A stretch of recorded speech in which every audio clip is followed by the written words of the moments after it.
Sabi nila na mamamatay tao ako, baka talaga. Ang hiningi ko lang, stop. And I will fix government. Corruption must stop.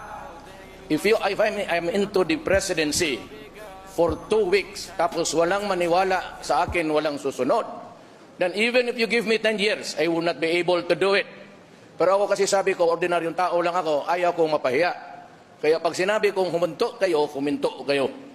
And for those really, alam ko na, I have one word for all of government dito sa Pilipinas. Stop. S-T-O-P. Just stop. Just obey the law. And for the civilians, wala kong hingin. Sabi nila, may extrajudicial killing.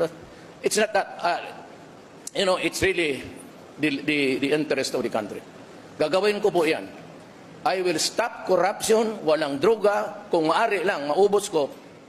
Pati tao, okay lang sa akin, sabay na sa droga. Criminality, ganoon rin. I will be harsh. And I'm warning you about in the horizon the coming of terrorism. Pareho yan.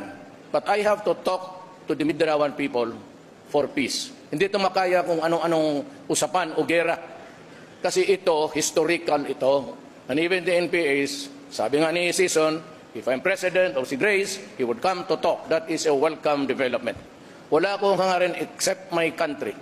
And I pray to God na hindi ako sinasabing bumoto kayo sa akin.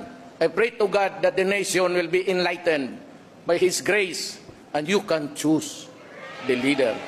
Bahala kayo kung sino. The one who can make it happen. If yung dito sa mga tabi ko, they're all worthy. And they can make it happen, I suppose. Pero ako, pag sinabi ko, ang mga dabawin nyo sanay nito, pag sinabi kong huminto ka dyan. Pag sinabi ko siya, gagawin ko dyan, ginagawa ko talaga.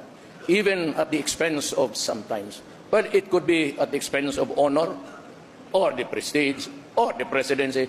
Wala akong pakialam. Basta ako may trabaho at gagawin ko. Yung tanim-tanim ng bala, hintuan talaga nyo yan. Unless you are ready to swallow the bullet.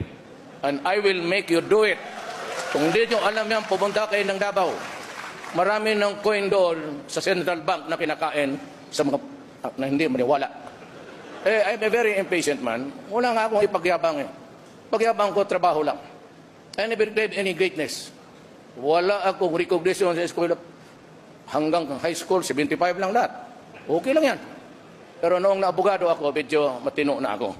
And I've learned so much reason, but I will not dwell into so much about the niceties of life.